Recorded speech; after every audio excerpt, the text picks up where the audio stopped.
7개월 전쯤 돼서 제가 근무하는 동안에 환자 한 사람이 밤에 화장실에서 자살해서 죽었어요. 네. 그래서 저는 그 당시 때 너무 놀래고 너무 무섭고 또 화도 나고 왜 내가 하필 내가 근무할 때 그 사람이 죽어야 되느냐 하는 생각도 들더라고요. 그래서 우선 경찰도 오고 이러니까 우선 제가 무서워가지고 저는 간호원으로 일했기 때문에 죽음을 많이 본 사람인데도 자살했는 사람들 앞에는 무지하게 무서웠어요. 이름 말할 수 없도록.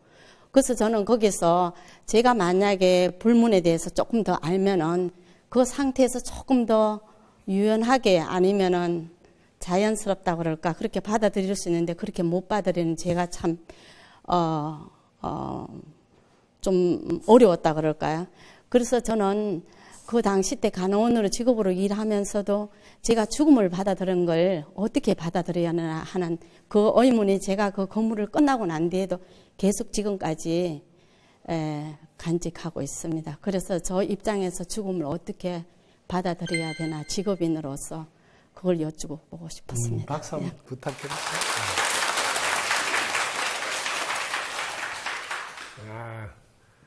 여러분들이 이제 죽음에 대해서 같이 공부를 하는데 죽음은 직접 죽음도 있지만 간접적으로 죽어가는 과정을 보는 건데 이분은 지금 독일 베를린에서 계신 분인데 저 유튜브를 보고 아마 많이 도움이 돼서 한국에 가면 꼭 스님 뵙고 인사도 한번 드리고 싶어서 오신 분인데 제가 오신 김에 혹시 질문할 게 있으면 질문해 달라고 했더만은 실제로 겪은 말씀을 하시네요.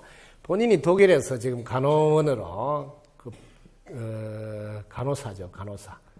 간호사로 지금 가셔서 계신 지가 42년이라니까 어마어마하죠.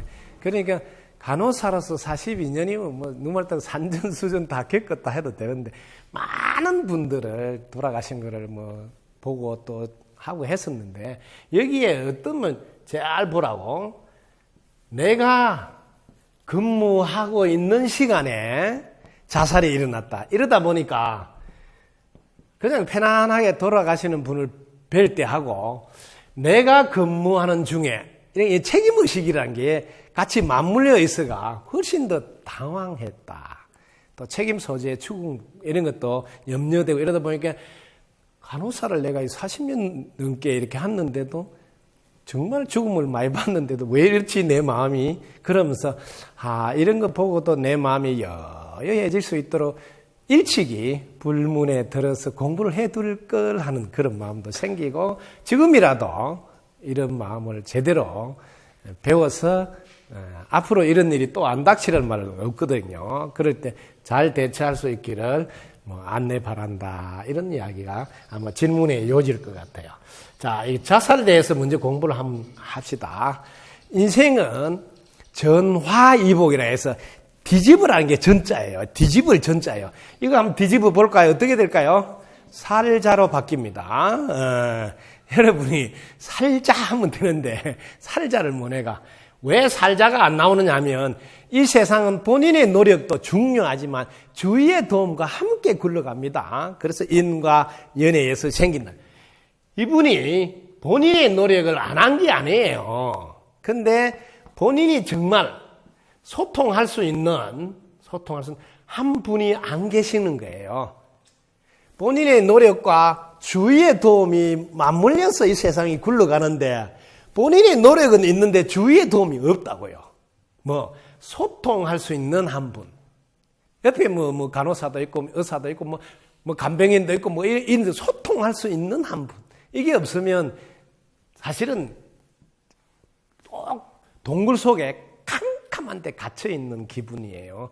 그럼 압박감이 너무 심하니까 사실은 막 죽을 것 같아 이러면서 사실은 죽음으로 선택되는 거거든요.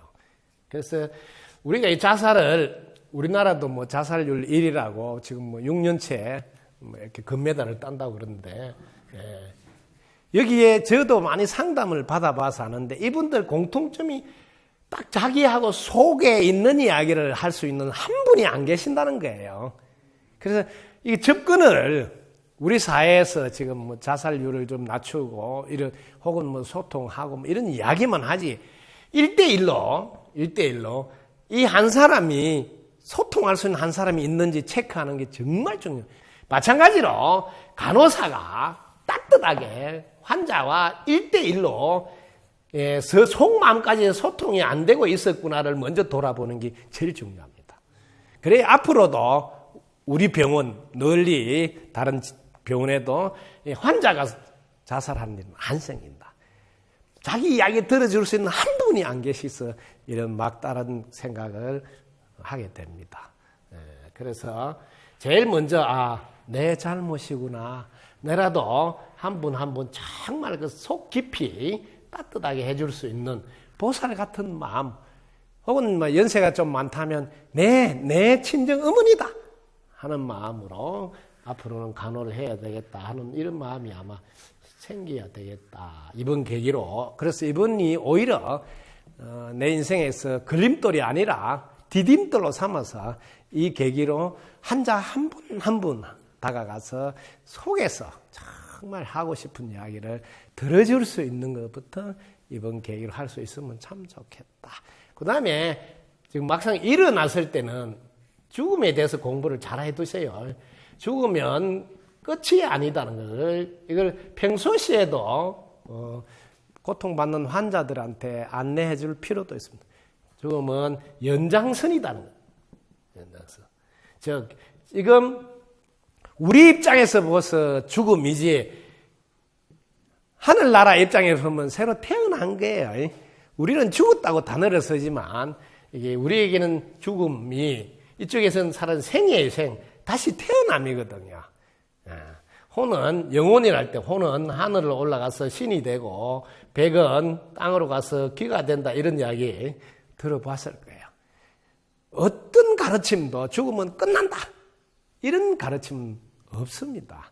늘 이어간다. 그랬을 때 이게 마지막 죽음에 임할 때 따뜻하고 밝은 마음, 어떤 마음이냐면 그동안 살아오면서 고마웠던 마음, 기뻤던 마음, 사랑했던 마음, 행복했던 순간을 떠올리라고 안내하는 게 참 중요합니다.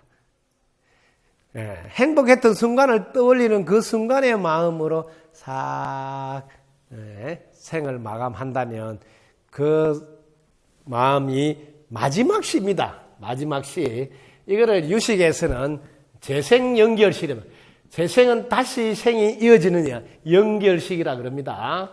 마지막에 어떤 마음을 먹고 마무리했느냐가 이게 다음 윤회의 결정적인 역할을 합니다.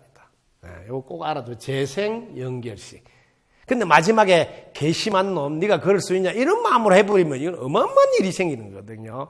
그래서 돌아가시기 전에 반드시 맺힌 게 있으면 풀고 돌아가시도록 도와주라 이런 게 그래서 그럽니다. 그래서 죽음은 연장선이다. 절대 끝이 아니니까 빨리 밝은 마음이 회복될 수 있도록 우리가 간절히 염원하고 또 대신 참여도 하고 또 기도해서 연불로 좋은 것으로 갈 수 있도록 돕는 이런 걸로 마음을 안정을 찾으시면 아마 조금은 자기 마음이 가라앉지 않을까. 상대방의 입장에서 오죽하면 목숨을 끊었겠느냐 하는 마음을 먼저 불쌍히 여기는 마음을 먼저 일으키고 내가 따뜻하게 해주지 못한 마음은 참회하고 그리고 만약에 부처님이 계신다면 이분이 정말 제 잘못으로 이런 일이 일어났으니까 저를 봐서라도 용서하시고 좋은 마음 일으켜서 좋은 곳으로 갈 수 있도록 도와달라고 돌에서 피가 날 정도로 간절히 해보시라고요. 그럼 반드시 좋은 결과가 될 겁니다. 그걸 전화이복이라고 그럽니다.